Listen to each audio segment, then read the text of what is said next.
हरे कृष्णा। आप सभी को विजया एकादशी की हार्दिक शुभकामनाएं।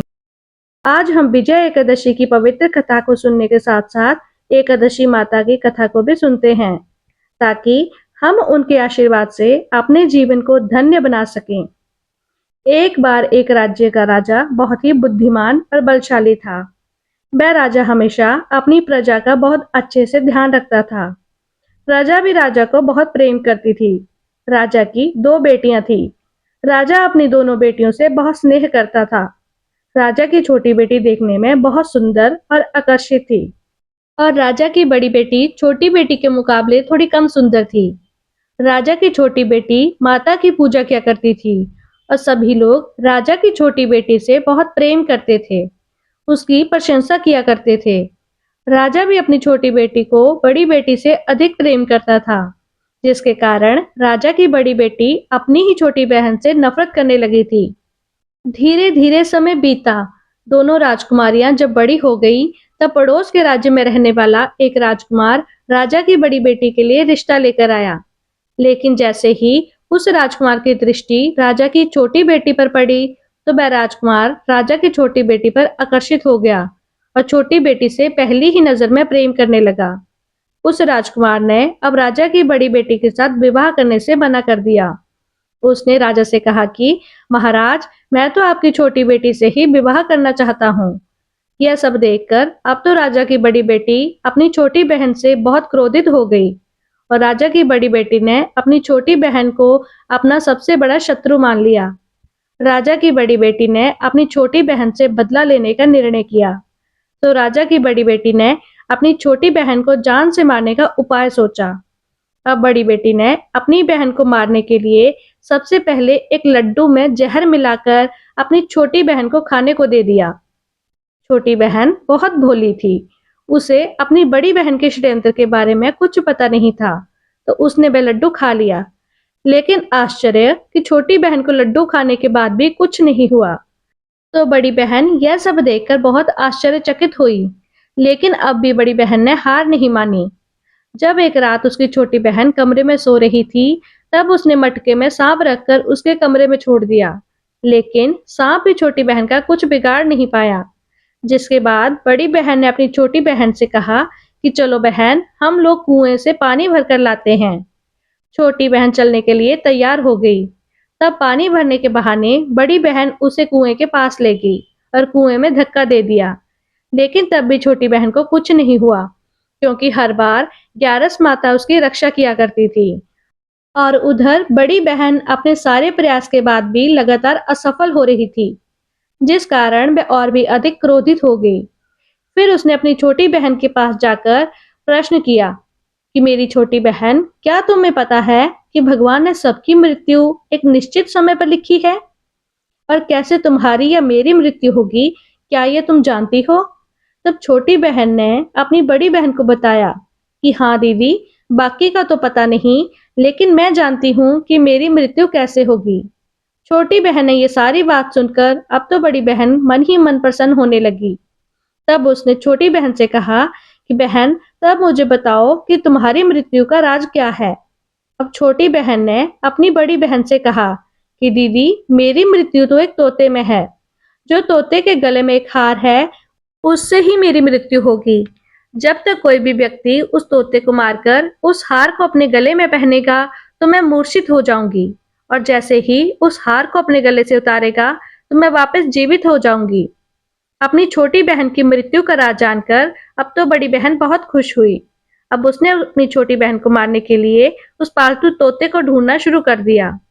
उधर छोटी बहन को इस बात का आभास हो गया था कि कोई तो है जो उसकी जान लेना चाहता है, जिसके लिए एक रात अपने पिताजी के पास गई और उसने अपने पिताजी से कहा, पिताजी, मेरी मृत्यु के बाद आप मुझे जलाना नहीं। आप मुझे अपनी पुराने वाली हवेली में एक पलंग पर लेटाकर छोड़ दीजिएगा। अपनी छोटी बेटी की ये बातें सुनकर राजा को बड़ा आश्चर्य हुआ। लेकिन राजा ने अपनी छोटी बेटी से पूछा कि बेटी, तुम यह क्या कह रही हो? तब राजा की छोटी बेटी ने बताया कि पिताजी, समय किसी के लिए नहीं रुकता। क्या पता कब किसको क्या हो जाए, इसका किसी को कुछ पता नहीं। तब राजा ने उससे कहा कि तुम ऐसी बातें क्यों करती हो? 2-3 दिन बाद तुम्हारा विवाह होना है। लेकिन छोटी बेटी ने अपने पिताजी को ऐसा ही करने पर मजबूर कर दिया और उनसे वचन भी ले लिया। तब राजा ने अपनी छोटी बेटी की बात स्वीकार कर ली और फिर समय आने पर 2-3 दिन के बाद जब विवाह का समय आया, तब राजकुमार बारात लेकर राजा के घर आया। अब राजकुमार और राजा की छोटी बेटी के विवाह की रस्में शुरू हो गईं। इधर जैसे ही राजा की छोटी बेटी राजकुमार के साथ फेरे लेने के लिए तैयार हुई, तो उसकी बड़ी बहन अपनी छोटी बहन के कमरे में जाकर उसके तोते को पकड़ लेती है और उसे जान से मार देती है। तोते के गले में जो हार था, उसको अपने गले में पहन लेती है। उधर जैसे ही बड़ी बहन ने उस हार को अपने गले में पहना, तो छोटी बहन जो केवल 3 ही फेरे ले पाती है, वह बीच रास्ते में ही गिरकर बेहोश हो गई। जिसके बाद राजा ने बड़े-बड़े हकीम वैद्य को बुलाया और अपनी छोटी बेटी का इलाज करने के लिए कहा। राजा की बात सुनकर जब वैद्य ने छोटी बेटी को देखा, तो राजा को बताया कि महाराज, आपकी छोटी बेटी ना तो जीवित है और ना ही मरी हुई है। ऐसा तो मैं पहली बार देख रहा हूँ। राजा ने वैद्य और हकीम को यह बात बाहर बताने के लिए मना कर दिया और उनसे कहा कि अगर तुमने ये बात किसी को भी बाहर बताई, तो हम तुम्हें फांसी दे देंगे।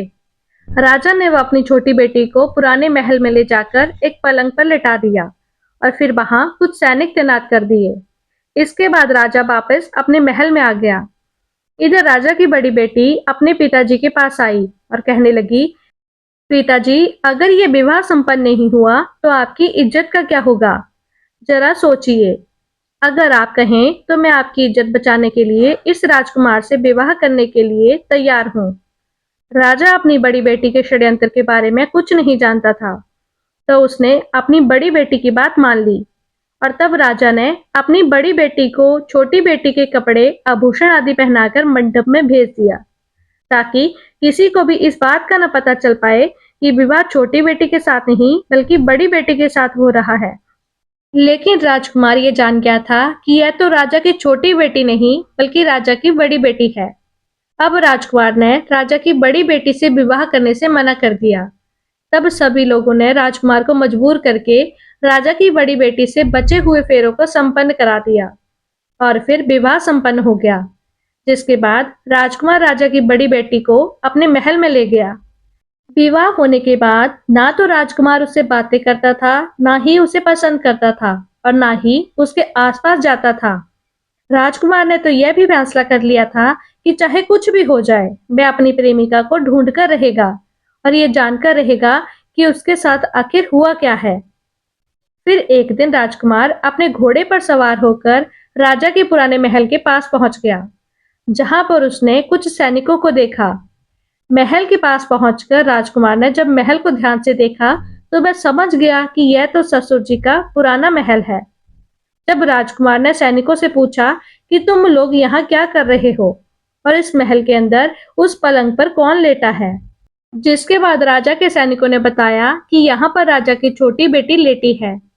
यह बात सुनकर राजकुमार तो बड़ा प्रसन्न हुआ और वह तुरंत अपनी प्रेमिका के पास पहुंच गया, उसकी सेवा करने लगा। जैसे ही रात हुई, तो राजा की छोटी बेटी उठकर खड़ी हो गई। अब तो राजकुमार यह देखकर और भी खुश हो गया। उसने अपनी प्रेमिका से पूछा कि तुम यहाँ क्या कर रही हो? तुम मेरे साथ मेरे घर चलो। तुमने विवाह बीच में अधूरा क्यों छोड़ दिया? तब राजकुमारी ने राजकुमार को सारी बातें बता दी कि मेरी जान एक तोते में बसती थी और यह बात मैंने सिर्फ अपनी बड़ी बहन को बता दी थी और मुझे पता है कि उसने ही मुझे मारने का प्रयास किया है। उसके पास एक हार है, जिसको वह सुबह पहन लेती है और रात को उतार कर रख देती है। जब तक वह हार को पहने रखती है, तब तक मैं मूर्छित रहती हूँ और जैसे ही वह हार को उतार देती है, मैं जीवित हो जाती हूँ।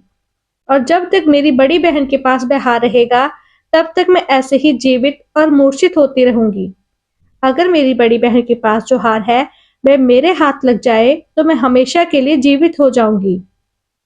सारा रहस्य जानकर राजकुमार ने छोटी राजकुमारी के साथ ही रहने का निर्णय ले लिया और उसने अपने बचे हुए सारे फेरे उस पलंग पर लेटी हुई छोटी राजकुमारी के साथ पूरे कर लिए और अपना विवाह भी पूर्ण कर लिया और वह वहीं पर रहने लगा। देखते ही देखते समय बीतने पर कुछ दिनों में छोटी राजकुमारी गर्भवती हुई एक दिन राजकुमार को किसी काम से बाहर जाना पड़ा। तब राजकुमारी के पेट में बहुत तेजी से दर्द उठा, जिसके बाद उसने एकादशी माता का आह्वान किया। जिसके बाद वहां पर माता प्रकट हुई और उन्होंने उसका प्रसव करवाकर उसे प्रसव पीड़ा से मुक्ति दिलाकर एक पुत्र की प्राप्ति करवाई। और वहीं पर अचानक से तभी राजकुमार भी आ गया। राजकुमार ने ग्यारस माता को देखा तो वह आश्चर्यचकित हो गया और उसने तुरंत ग्यारस माता को प्रणाम किया। ग्यारस माता ने राजकुमार से कहा कि जब तुम्हारा पुत्र 5 वर्ष का हो जाए तब तुम अपनी पत्नी का हार इसके गले में डाल देना। देखते ही देखते राजकुमार और राजा की छोटी बेटी का पुत्र 5 वर्ष का हो गया।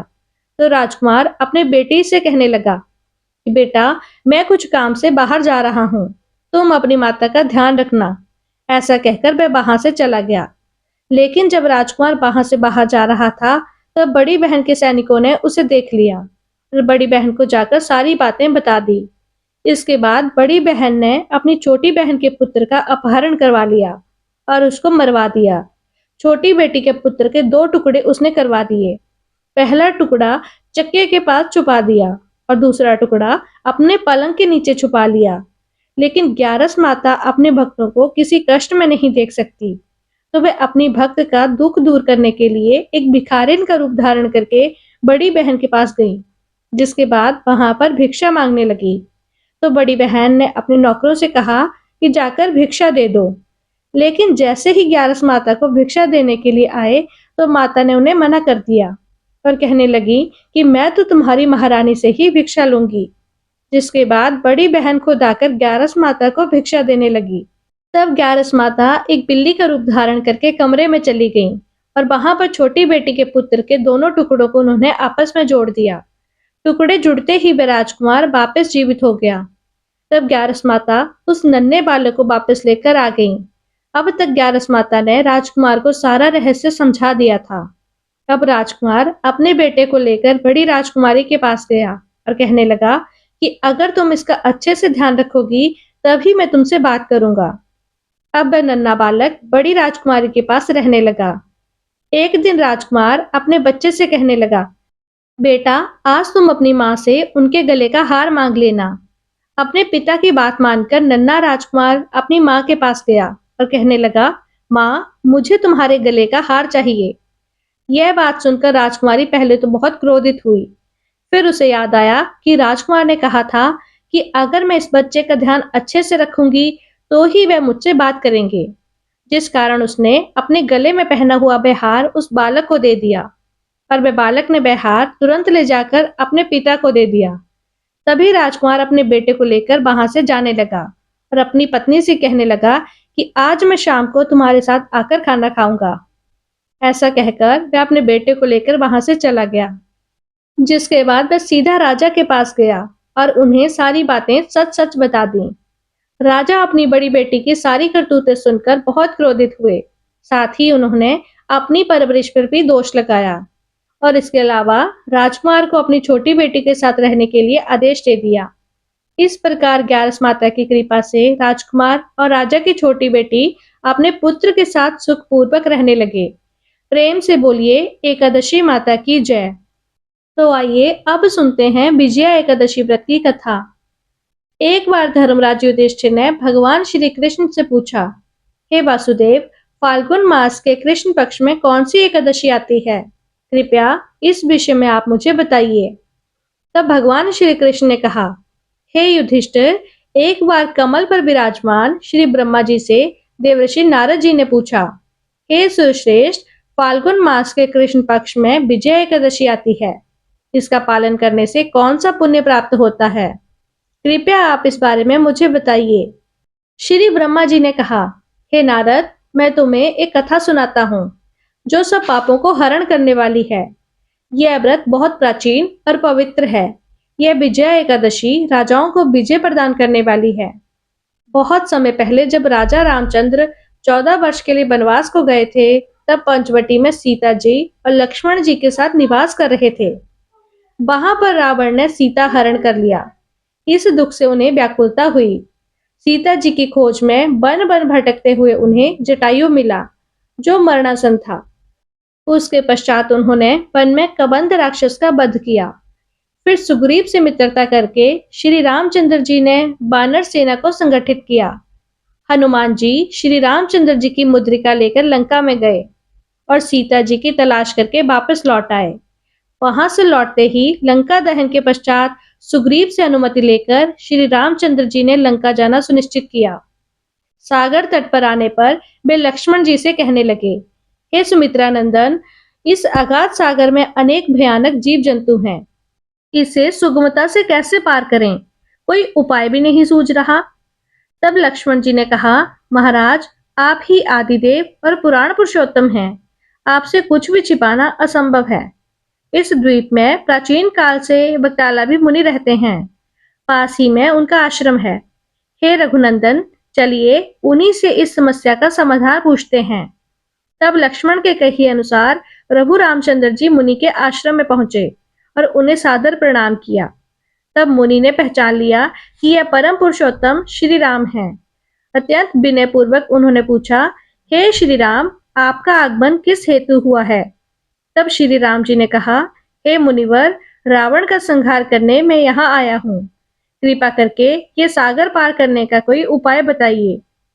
तब ऋषि ने कहा, हे राम, फाल्गुन मास के कृष्ण पक्ष की विजया एकादशी के पालन से विजय मिलती है।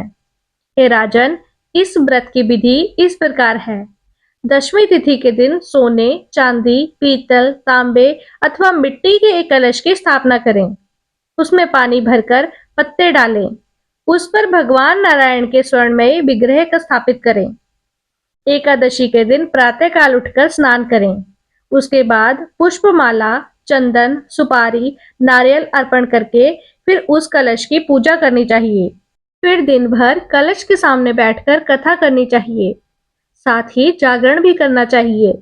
घी का एक दीपक जलाने से किए गए व्रत से अखंड सिद्धि प्राप्त होती है। उसके पश्चात द्वादशी के दिन नदी या तालाब के किनारे उस कलश की विधिवत पूजा करके वह कलश ब्राह्मण को दान करना चाहिए। हे राम, कलश के साथ और भी बड़े दान करने चाहिए। आप इस व्रत का पालन कीजिए, इससे आपको विजय प्राप्त होगी। श्री ब्रह्मा जी देवर्षि नारद से कहने लगे, हे नारद, तब मुनिवर के कहे अनुसार प्रभु श्री रामचंद्र जी ने विजया एकादशी का व्रत किया। उस व्रत के पुण्य प्रताप से श्री रामचंद्र जी विजयी हुए। हे पुत्र, इस व्रत के प्रभाव से मनुष्य को इस जीवन में विजय मिलती है और अक्षय परलोक प्राप्त होता है। भगवान श्री कृष्ण ने धर्मराज युधिष्ठिर से कहा, हे धर्मराज, अब आपको भी इस एकादशी का पालन करना चाहिए और इसका महात्म्य सुनने से वाजपेयी यज्ञ का फल प्राप्त होता है। तब भगवान श्री कृष्ण के मुख से विजय एकादशी का महात्म्य सुनकर धर्मराज युधिष्ठिर ने भी इस व्रत को श्रद्धा और निष्ठा के साथ पालन किया, जिसके पुण्य प्रताप से वे सुख, समृद्धि और वैभव को प्राप्त करके अंत में वैकुंठ लोक को गए। अगर आपको यह जानकारी पसंद आई हो तो वीडियो को लाइक करें, चैनल को सब्सक्राइब करें और बेल आइकन को प्रेस करना ना भूलें। धन्यवाद।